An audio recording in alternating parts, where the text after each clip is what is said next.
हम लोग पहुंच गए हैं एक नए चैप्टर पर जिसका नाम है विद्युत धारा का तापीय प्रभाव। विद्युत धारा की पढ़ाई हम लोगों ने कर ली और विद्युत धारा क्या होता है और उससे संबंधित और भी चीज़ों को जैसे विद्युत विभव, प्रतिरोध, ओम का नियम, इन सब चीज़ों को भी आपने पढ़ लिया। आज हम लोगों का जो चैप्टर है विद्युत धारा का तापीय प्रभाव, जिसको अंग्रेजी में कहते हैं thermal effect of electric current. Note कर लीजिए, थर्मल इफेक्ट ऑफ क्या जी, इलेक्ट्रिक करंट। राइटिंग ना समझ में आए तो कोई बात नहीं, बात तो सुन रहे हैं आप सब। हाँ, सबका स्पेलिंग आपको पता होगा। विद्युत धारा का तापीय प्रभाव, चलिए जानते हैं क्या होता है विद्युत धारा का तापीय प्रभाव। जब हम किसी चालक में, चालक जिसमें विद्युत धारा प्रवाहित हो सके वो चालक है, जब हम लोग किसी चालक में विद्युत धारा प्रवाहित करते हैं तो आवेश को एक स्थान से दूसरे स्थान तक ले जाने में जो ऊर्जा खर्च होती है उसे विद्युत ऊर्जा कहते हैं। ठीक है, इसमें जो पहला पॉइंट रहेगा वो रहेगा विद्युत ऊर्जा का। विद्युत ऊर्जा, इलेक्ट्रिक एनर्जी। ठीक है, विद्युत ऊर्जा। विद्युत ऊर्जा क्या होती है? किसी चालक तार में, ये चालक तार हो गया हमारा ए बी, इस चालक तार में आवेश को, चालक तार में आवेश प्रवाहित होता है, आवेश प्रवाह होता है, इसी कारण हम कहते हैं कि इसमें विद्युत धारा प्रवाहित हो रहा है। आवेश प्रवाह के दर को विद्युत धारा कहते हैं। तो आवेश बहना या विद्युत धारा बहना एक ही बात है। तो इसमें आवेश को एक बिंदु से दूसरे बिंदु तक ले जाने में जो ऊर्जा लगेगा वही विद्युत ऊर्जा कहलाएगा। अच्छा, ये ऊर्जा कितना लगेगा? जितना कार्य होगा, कार्य बराबर होता है ऊर्जा।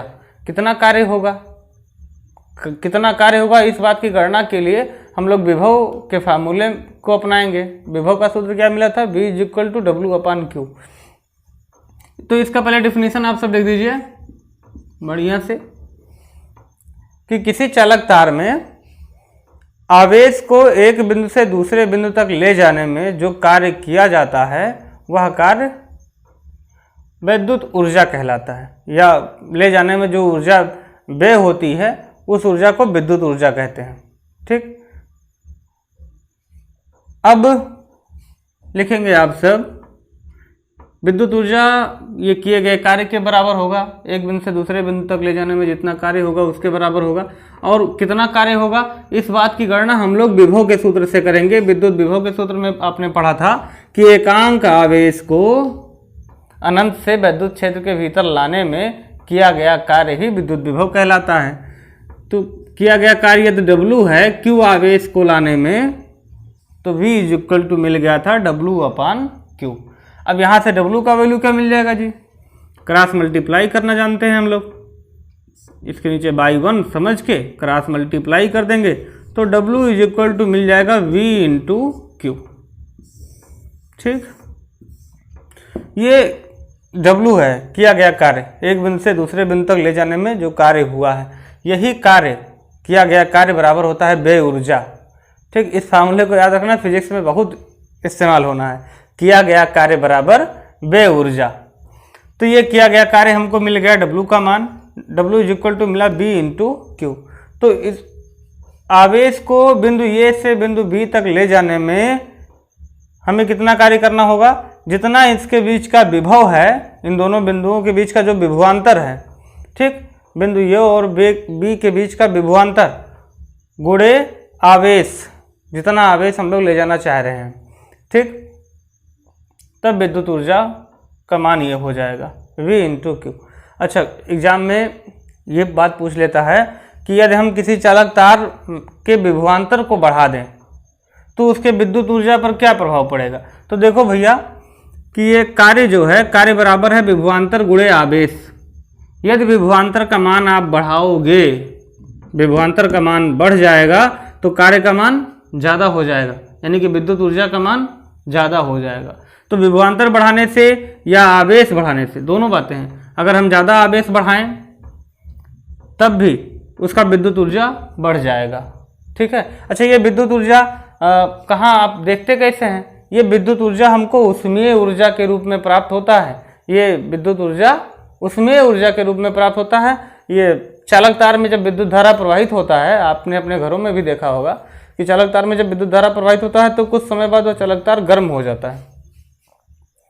और गर्म होना भी क्या है? गर्मी क्या है? एक प्रकार की ऊर्जा है, जिसको हम लोग विद्युत ऊर्जा कहते हैं।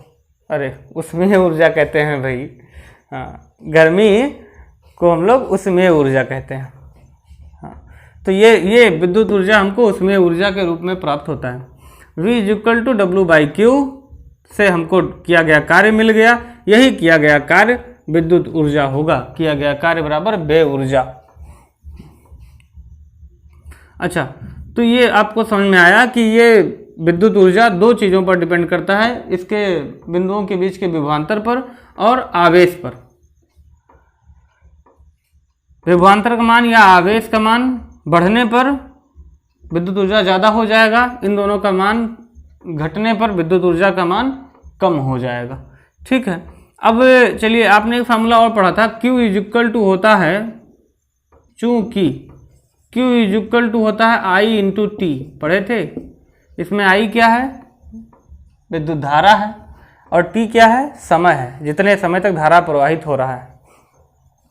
तो यहाँ से आपको मिल जाएगा, चूंकि Q इक्वल टू IT होता है, इसलिए W equal to V into Q का मान भैया I into T. W equal to हो गया V into I into T. एक और फार्मूला आपको मिल गया। यदि बिंदुओं के बीच का विभवांतर और आवेश दे दिया न्यूमेरिकल में, विभवांतर और आवेश, और आपसे ऊर्जा पूछ रहा है, विद्युत ऊर्जा, तब आप दोनों का गुणा कर देंगे। ठीक। यदि न्यूमेरिकल में या कहीं किसी भी प्रश्न में आपको विभवांतर दिया गया, धारा दिया गया, समय दिया गया और ऊर्जा पूछा जा रहा है, तो आप VIT लगा देंगे। ठीक। इसमें भी कुछ आपको डरने की जरूरत नहीं है जी। अरे वही Q ही तो है IT। ठीक। पहले Q का मान आपको चाहिए होगा, तो Q का मान कैसे निकालेंगे? I इंटू टी करेंगे, विद्युत धारा गुणे समय।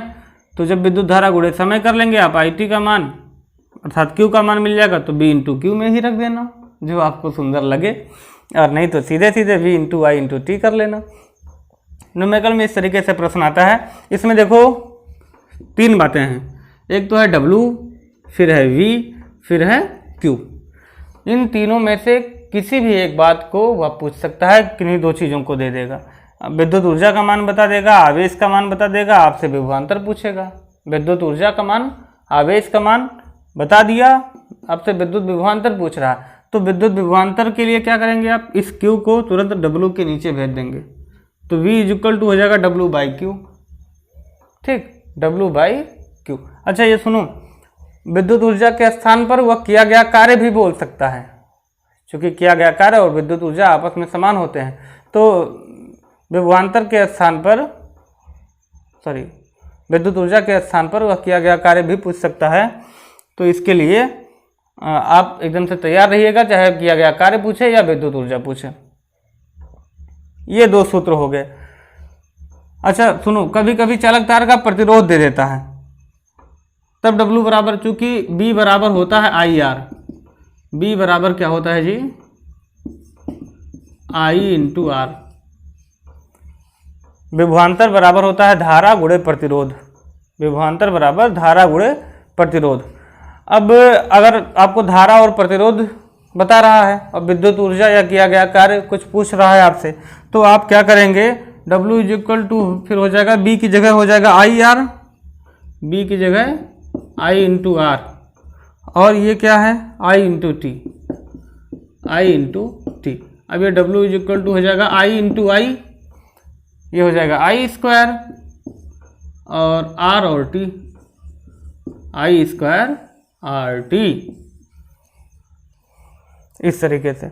अच्छा सुनो, एक और बात, अब इसमें I का मान हम लोग B/R भी कर सकते हैं। B बराबर IR है, यहाँ से अगर हम I का वैल्यू निकालें तो ये R नीचे चला आएगा V के नीचे, तो आई इज इक्वल टू हो जाएगा, ये आर नीचे आ गया वी के नीचे, तो बी बाई आर। आई का ये वैल्यू आप इसमें रख दीजिए, तब W is equal to I is equal to B by R रखने पर डब्ल्यू इज इक्वल टू क्या हो जाएगा जी, आई का स्क्वायर है तो ये हो जाएगा बी का स्क्वायर बटा आर का स्क्वायर, ठीक, और इंटू आर और इंटू टी। एक आर से एक आर बर्बाद हो जाएगा, फिर क्या बचेगा, यहाँ कर देते हैं ऊपर, ऊपर जगह है सर, ज़्यादा नीचे क्यों जाना। W इज इक्वल टू ये equation I is equal to V upon R रखने पर ये वाला इक्वेशन क्या बनेगा, W is equal to I square है तो ये बन जाएगा V square by R square और into R into T, into R into T. एक आर से एक आर लूट गया तो W इज इक्वल टू हो गया वी स्क्वायर बाई आर, एक आर बचा ना जी, और इंटू टी।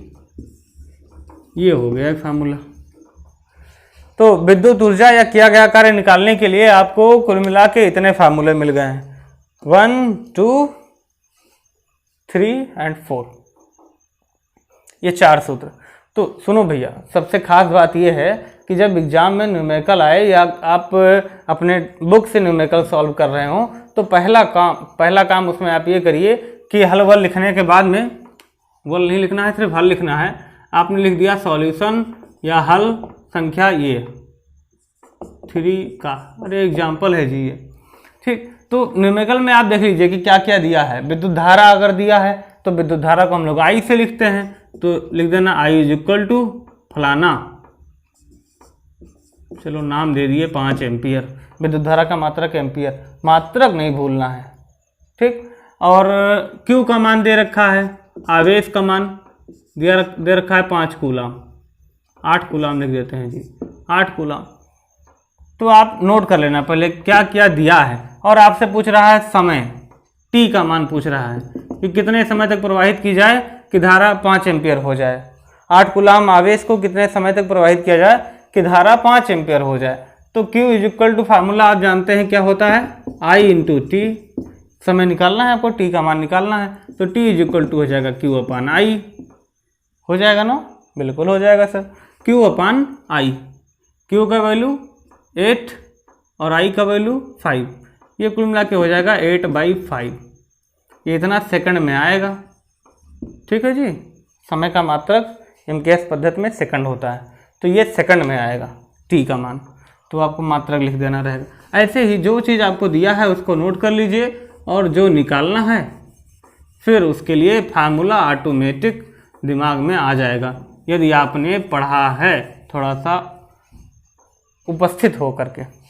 हाँ, कुछ बच्चे ऐसे शारीरिक रूप से तो उपस्थित रहते हैं, मानसिक रूप से पता नहीं कहाँ टहल रहे हैं, तो आपको शारीरिक और मानसिक दोनों स्थितियों से यहीं पर रहना है। चलिए नोट कर लीजिए इतने बातों को। ये विद्युत ऊर्जा या किया गया कार्य। विद्युत ऊर्जा क्या होता है, एक बार फिर से सुन लीजिए, एक बार फिर से सुन लीजिए। किसी आवेश को विद्युत परिपथ में या किसी चालक तार में, दोनों में से कोई बात लिख देना, कि किसी आवेश को किसी चालक तार में एक बिंदु से दूसरे बिंदु तक ले जाने में जो ऊर्जा व्यय होती है उसे विद्युत ऊर्जा कहते हैं, या जितना कार्य किया जाता है उसे विद्युत ऊर्जा कहते हैं। कार्य का और ऊर्जा का मात्रक भी एक होता है, कार्य का मात्रक जूल, ऊर्जा का मात्रक भी MKS पद्धति में जूल, ठीक है जी। चलिए नोट कर लीजिए, नोट कर लीजिए इतने बात को। अगला टॉपिक है इलेक्ट्रॉन वोल्ट। इलेक्ट्रॉन वोल्ट भी ऊर्जा का अथवा कार्य का मात्रक है, ऊर्जा का अथवा कार्य का मात्रक है, और ये बहुत छोटा या एक हिसाब से कह सकते हैं सबसे छोटा मात्रक है, ठीक। इलेक्ट्रॉन से छोटी चीज़ और कुछ होती नहीं है, तो ये सबसे छोटा मात्रक है ऊर्जा अथवा कार्य का। अच्छा, इलेक्ट्रॉन वोल्ट क्या होता है, इसको हम लोग EV से प्रदर्शित करते हैं, स्मॉल का E और कैपिटल का B, EV से प्रदर्शित करते हैं, EV। अब किसी एक परिपथ में, ये कोई परिपथ है और जिसमें ये से B तक इन बिंदुओं के बीच का विभवांतर यदि 1 वोल्ट है, विभवांतर कितना है 1 वोल्ट, ए से बी के बीच में विभवांतर यदि 1 वोल्ट है तो एक इलेक्ट्रॉन को बिंदु ए से बी तक ले जाने में जो ऊर्जा व्यय होगा या जो कार्य किया जाएगा वही कार्य इलेक्ट्रॉन वोल्ट कहलाएगा। ठीक, एक इलेक्ट्रॉन को यदि किन्हीं दो बिंदुओं के बीच का विभवांतर 1 वोल्ट है तब एक इलेक्ट्रॉन को एक बिंदु से दूसरे बिंदु तक ले जाने में जो कार्य किया जाता है उसे हम लोग इलेक्ट्रॉन वोल्ट कहते हैं। ठीक, एक इलेक्ट्रॉन वोल्ट बराबर होता है, नोट कर लीजिएगा, एक मात्रक है ये इलेक्ट्रॉन वोल्ट। एक electron volt is equal to होता है ऐसे 1 eV इसको लिखा जाएगा और 1 इंटू इलेक्ट्रॉन का मान, एक इलेक्ट्रॉन का आवेश कितना होता है 1.6 इंटू 10⁻⁻⁹। अब इसका अगर गुणा कर देंगे तब ये जूल में बन जाएगा। ठीक जी, तो एक इलेक्ट्रॉन वोल्ट बराबर 1.6 गुणे 10⁻⁻19 जूल। अच्छा सुनो, इससे बड़ा मात्रक मेगा इलेक्ट्रॉन वोल्ट, उसको कह देते हैं MEV, मेगा इलेक्ट्रॉन वोल्ट, इसको कहते हैं MEV। ऐसे MEV लिख दिया, 5 MeV 10 MeV। तो MEV को पहले आप जूल में कन्वर्ट कर लेना, जो कि आपको MKS पद्धति बनाए रखना है। तो MKS पद्धति में जूल मात्रक होता है कार्य अथवा ऊर्जा का, तो आपको जूल में बनाए रखना है। MEV को कन्वर्ट कर देना रहेगा। मेगा मतलब होता है 10⁻6 और इलेक्ट्रॉन मतलब 1.6 गुणे 10⁻⁻19। अब ये हो गया जूल में, जे लिख दिया। सुनो, 10⁻6 है प्लस का, 10⁻⁻19 है, आधार समान है, दोनों है गुणा में। अगर आधार समान है और गुणा में हो तब उनके घात जुड़ जाते हैं। तो 1.6 को हम लोग आगे लिख देते हैं और इनके घात को जोड़ देते हैं, -19 + 6। हम कितना भी जोड़ने का प्रयास करेंगे लेकिन जब इसका आदत है, ये माइनस का चार्ज है, तो ये जुड़ेगा तो है नहीं, हम जोड़ते रहें। एक माइनस का दूसरा प्लस का, तब उस स्थिति में घटता है। 19 में से 6 घटा देंगे, कितना आ जाएगा जी 13। चिन्ह कौन सा लगाएंगे, जो बड़ा होगा, माइनस बड़ा है तो माइनस लगा दीजिए, -13। तो मेगा इलेक्ट्रॉन वोल्ट बराबर होता है 1.6 गुणे 10⁻⁻13 जूल। अगर इन दोनों रूप में ऊर्जा का मान दे रखा है, इलेक्ट्रॉन वोल्ट अथवा मेगा इलेक्ट्रॉन वोल्ट, तो आप उसको जूल में कन्वर्ट कर लेना इसी विधि से। ठीक, अब हम लोग पढ़ते हैं विद्युत धारा का उष्मीय प्रभाव या तापीय प्रभाव। नोट कर लीजिए। चलिए, अगला टॉपिक है विद्युत धारा का तापीय प्रभाव। विद्युत धारा का तापीय प्रभाव क्या चीज़ होता है? जब किसी चालक में विद्युत धारा प्रवाहित की जाती है या आवेश प्रवाहित किया जाता है, तब उस चालक तार के ताप में एक परिवर्तन हो जाता है। चालक तार के ताप में परिवर्तन हो जाता है, तापमान उसका बढ़ जाता है चालक तार का। यह घटना विद्युत धारा का तापीय प्रभाव कहलाता है। ठीक, जब किसी चालक तार में आवेश प्रवाहित होते हैं तो उस चालक तार का तापमान परिवर्तित हो जाता है। यह घटना विद्युत धारा का तापीय प्रभाव कहलाता है। अच्छा, ये ताप प्रभावित क्यों होता है? इसके पीछे भी कारण है। जब ये आवेश प्रवाहित होता है मतलब कि इलेक्ट्रॉन प्रवाहित होता है। जब इलेक्ट्रॉन बहते हैं ना, तो तेज़ी से बह रहे हैं, दौड़ते भागते हुए पूरे स्पीड में, तो चालक तार के पास भी अपना परमाणु होता है। चालक तार के अन्य परमाणुओं से ये दौड़ता भागता इलेक्ट्रॉन जाके टकराता है तो क्या होता है, वो परमाणु को एक ऊर्जा दे देता है, गतिज ऊर्जा प्रदान करता है परमाणु को। तो परमाणु को जो गतिज ऊर्जा मिलता है, यही ऊर्जा हमको ताप के रूप में देखने को मिलता है। ठीक है, पूरा चालक तार में जितना भी परमाणु था, सभी परमाणुओं को ऊर्जा मिल गई। यह ऊर्जा हमको उसमें ऊर्जा के रूप में प्राप्त होती है। ठीक, चलिए नोट कर लीजिए इतने बात को। जब किसी चालक तार में आवेश प्रवाहित होता है, तब चालक तार के ताप में परिवर्तन होता है। यह घटना विद्युत धारा का तापीय प्रभाव कहलाता है। ठीक। अच्छा सुनो, ये कितना ताप या कितना ऊर्जा उसको प्राप्त होता है, ऊष्मा भी एक प्रकार की ऊर्जा है। जो कार्य होता है, आवेश को एक बिंदु से दूसरे बिंदु तक ले जाने में जो कार्य किया जाता है, वही कार्य हमको ऊष्मीय ऊर्जा के रूप में प्राप्त होता है। लेकिन एक छोटी सी प्रॉब्लम होती है। प्रॉब्लम ये होती है कि जो कार्य या ऊर्जा व्यय होता है आवेश को ले जाने में, वही ऊर्जा ठीक हमको ऊष्मीय ऊर्जा के रूप में प्राप्त होता है, ये बात ठीक है। लेकिन ऊष्मा को हम लोग कैलोरी में मापते हैं और ऊर्जा को जूल में, दोनों एक ही चीज़ का मात्रक है। ठीक, जैसे वजन नापने के लिए ग्राम और किलोग्राम दोनों एक ही चीज़ का मात्रक है, दोनों आपका द्रव्यमान मापते हैं, ग्राम और ग्राम भी मापता है और किलोग्राम भी मापता है। तो ऐसे ही ऊर्जा और कार्य का मात्रक है जूल और कैलोरी।